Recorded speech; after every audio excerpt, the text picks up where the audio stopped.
Hello, I'm Sheila Payne and I'm speaking on behalf of the European Association for Palliative Care, who are partners in the RESPACC project. In this session, I'm going to talk about how to implement a research project, and it's going to be very much from the position of a project leader working with a reasonably sized team. So it may not apply if you're a single person managing a project on your own, but there are some aspects that you would need to think about anyway. So just starting with a little bit of a cartoon about what a project may be like, but I'm sure yours is not going to be at all like this. So let's start by thinking about our learning objectives. What we're going to do is introduce the various steps required before the start and during a project to ensure that it runs smoothly.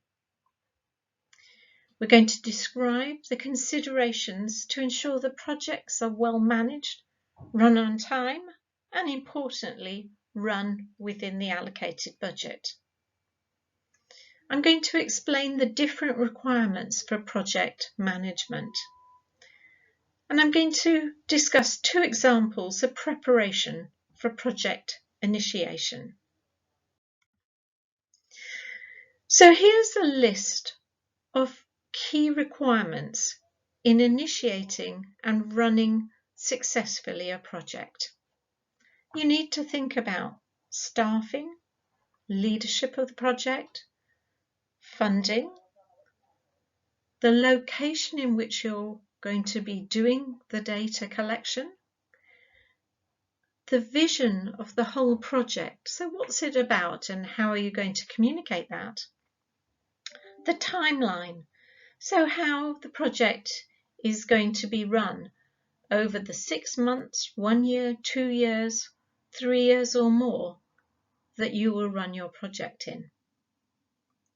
Achieving stability.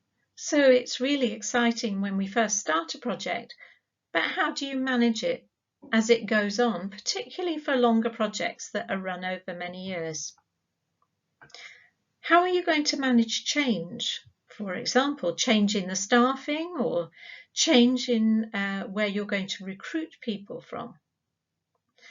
And importantly, you need to think about publicity and the media to ensure that people know about your project when it starts, but also during the lifetime of the project, and importantly, understand what the findings are and what they mean for policy and practice once your project is finished.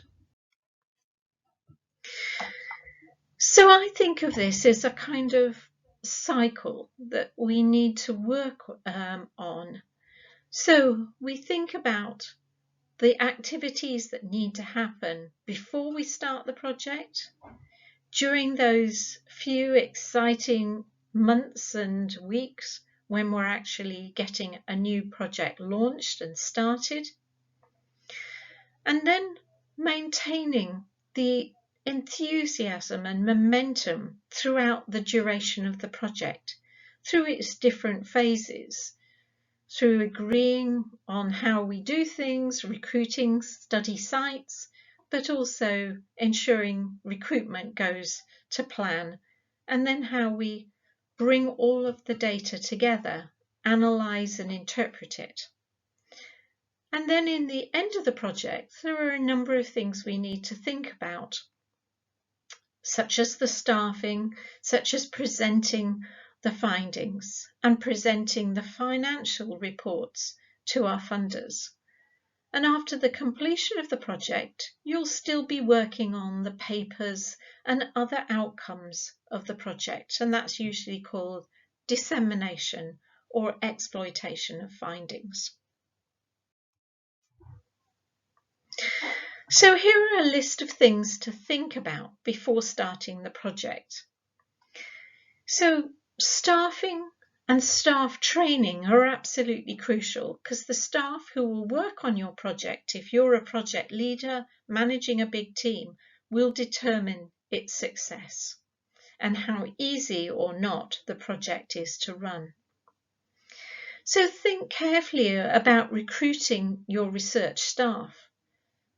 Plan job descriptions, person specifications. Be really clear on what type of person is needed to do the work that you want them to do in that project. And it's not just about recruiting the people maybe that you know well. Maybe you need a different skill set to join your team. Once you've recruited your staff, you need to think about induction. So that's helping them to understand your institution, your organisation, where they're going to work, the systems that you use, introducing them to colleagues so that they feel supported, but making very clear to them what the role expectations are, helping them to have a secure knowledge about their place in the project and its success. Offer specific training to your research staff. So if they come with a set of skills, which I'm sure they will, it won't necessarily cover every aspect of your project. So if your project requires some skills in data collection or data analysis that they've never done before, then make sure that they have opportunities to learn before or in the early days of your project. Make sure that recruitment procedures are agreed and that all staff are aware of their roles. So in a big team, that may be that you're recruiting a number of people, senior people, junior people. So what are they going to bring? And each of them will bring different skills and expertise. Some of the expertise may be methodological, some of it may be clinical, or from a particular discipline. So if you're wanting to do an intervention which involves physiotherapists, it seems essential that you have a physiotherapist as part of your team.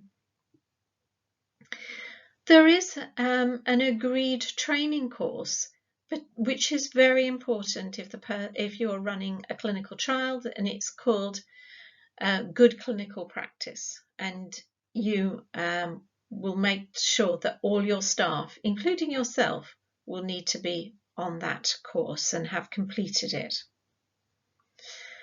The other things to think about beforehand would be research ethics and governance, preparing ethical approval submissions, any governance requirements, liaising with all the sites that you're likely to use, whether they're in a hospital, hospices, outpatients clinics, in the community, in primary care.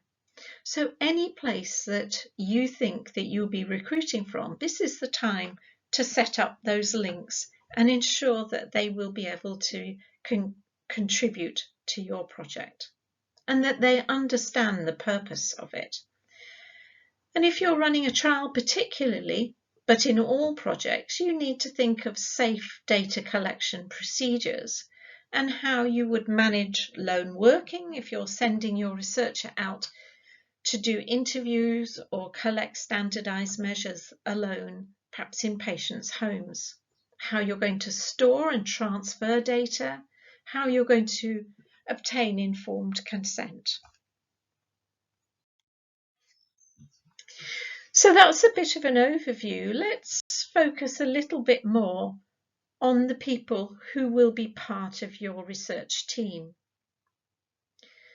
So people, as I've said, are your most important resource. How many are there in your team?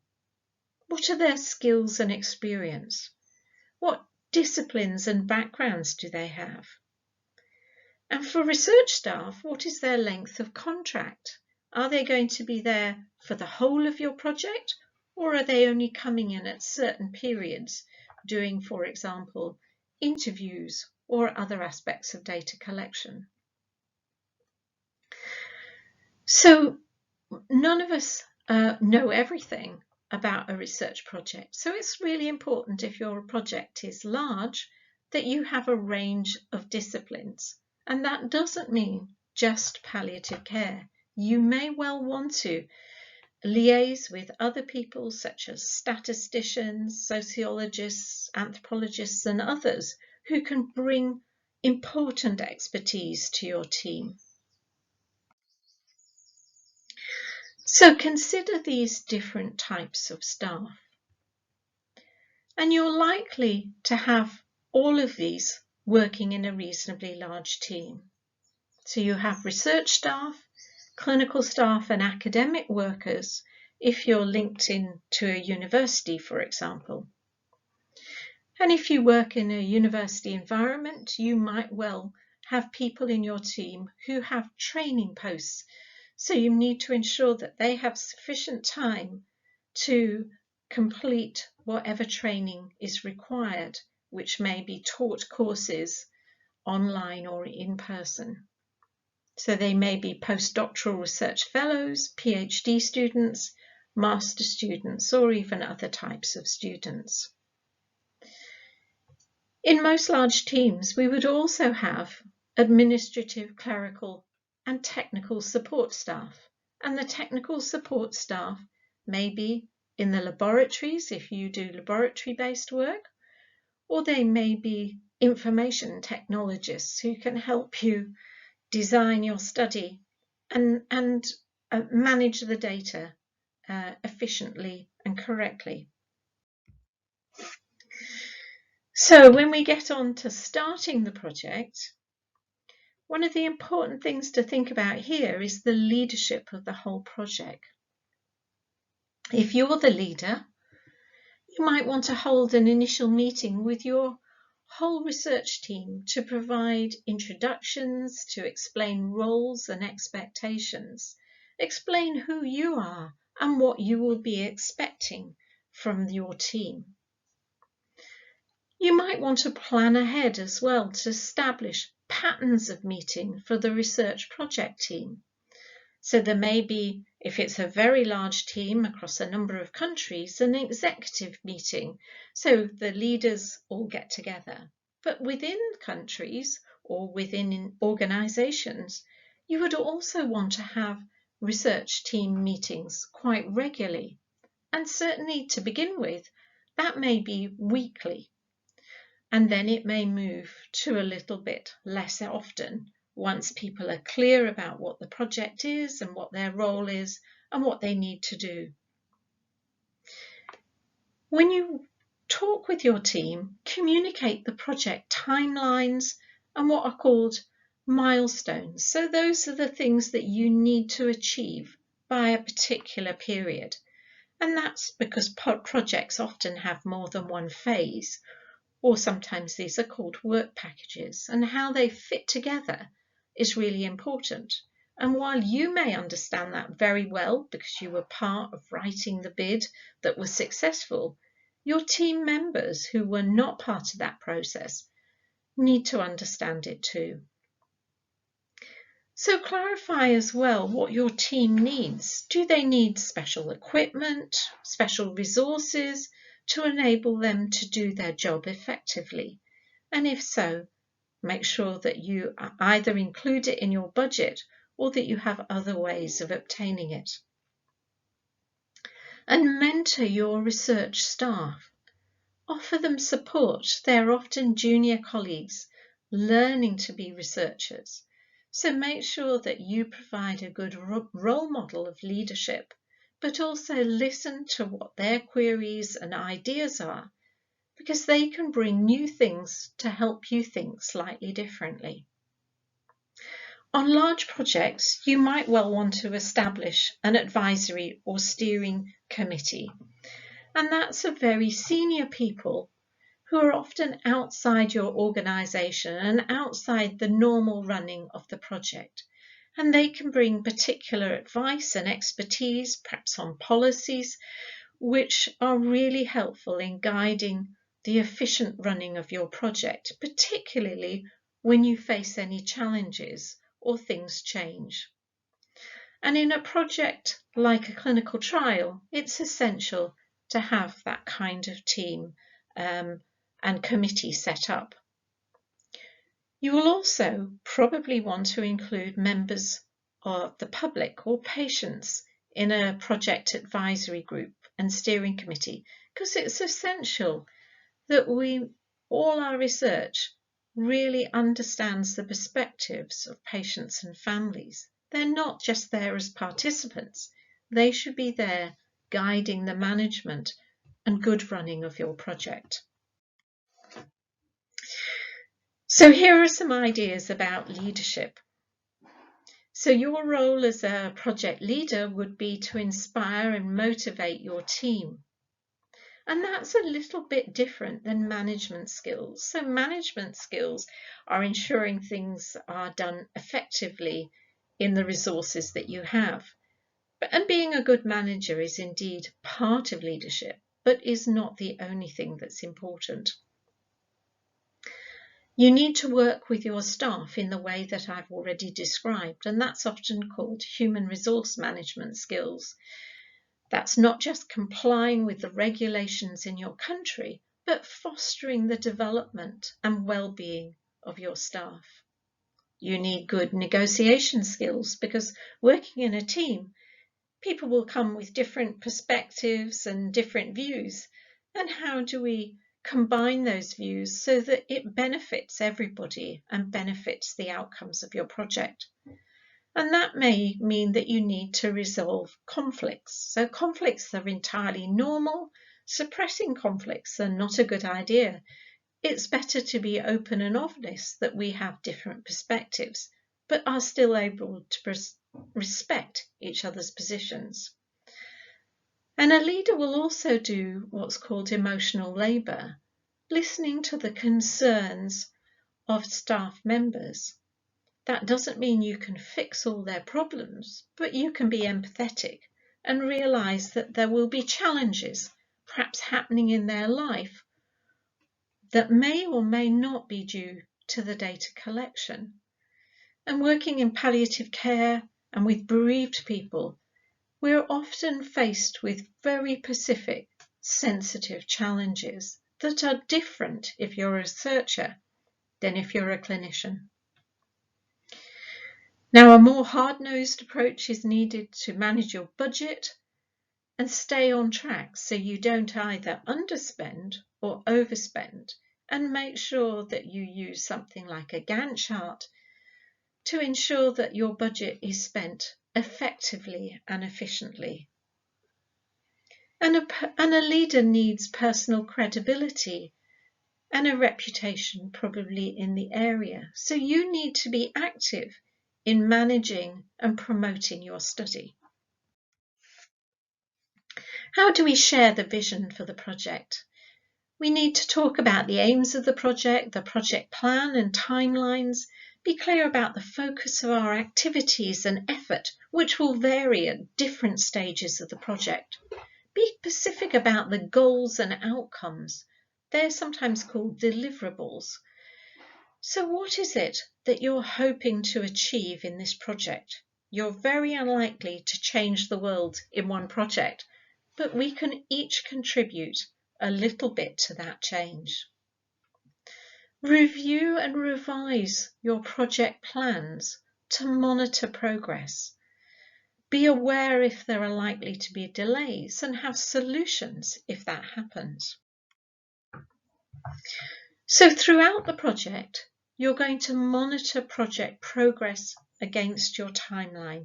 And one of the best ways to do that is to have a Gantt chart that you continually update and revise as necessary.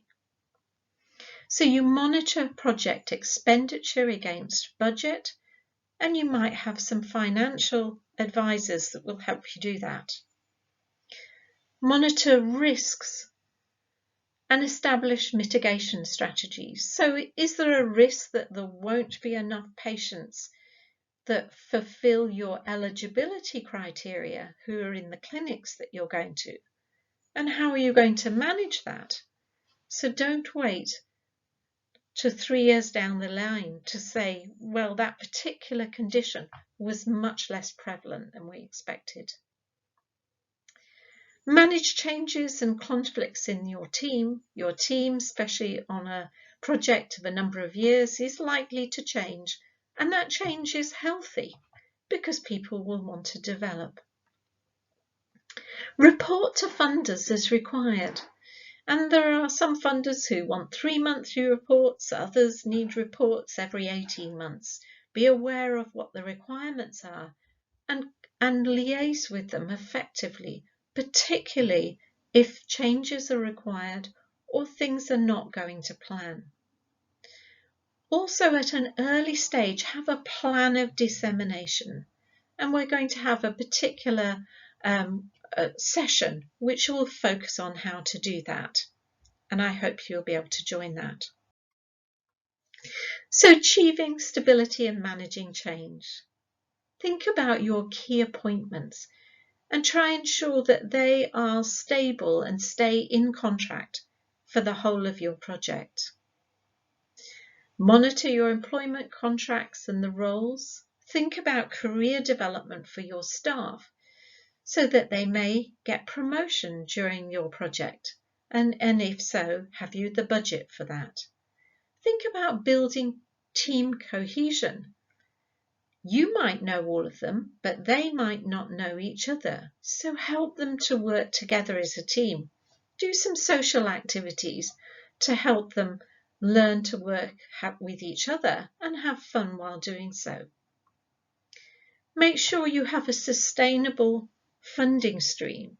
So if your work goes on over a number of years or you're wanting to have more than one project on a topic, you need to think of building really good relationships with a funder.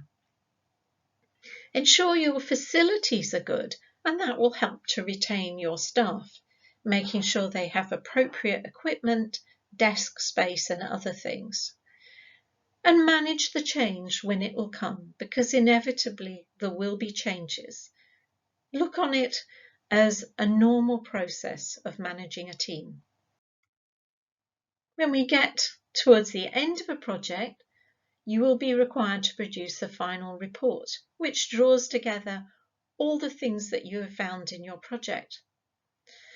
But in the process of doing that, make sure that you have safely and securely archived all your study documentation, such as consent forms, and that will mostly be digital storage that is required now. But it may be, depending on where you're working and what you're doing, consent forms that are hard copies will also need to be kept. Complete a report to the ethical board saying what your study found, whether there were any changes required, advising them that your study is now complete. And once again, think of your staff, making sure that they can progress in their careers to the next project. What may be the challenges in setting up and managing a multidisciplinary research project? It's often about getting the right people in the right post. So staff retention, the right skill mix, making sure that career development is thought about and funded, working effectively in a team, which does take time and effort, and working multidisciplinary way, which respects and values the different professional expertise that is brought. The leadership I've spoken about, the budgets and funding, and make sure that you really attend to what the funders want, and managing all the changes that are likely to happen. So 2 examples of pre-project management. In Project A, staffing, think about recruitment. Is there a poor quality field when you've advertised? Are there few people with suitable qualifications and expertise? Some may have certain skills, but not all the skills required. And some may be on higher salaries than the funding is available. So how are you going to resolve that? Project B, think about ethics and access. What happens when your ethical submission is initially rejected in one region or one area that you want to work in, but is accepted in another? How do you resolve that? What ethical requirements are not the same in different organisations. So if you're working in a number of different hospices or hospitals or nursing homes, they all may have slightly different ethics requirements, and you need to think about how that will affect your project. The processing of ethical submissions may be very slow, and it certainly is in the UK. I'm not sure about your country. What about applications for a research passport? And that's something held by an individual. So how are those checks done, and how long do you need to allow for it? So some hospitals now no longer are able to recruit to your study. They first agreed and now they've changed their mind. So what do you do about it? How do you set about finding a new study site or additional sites if recruitment is not going so well?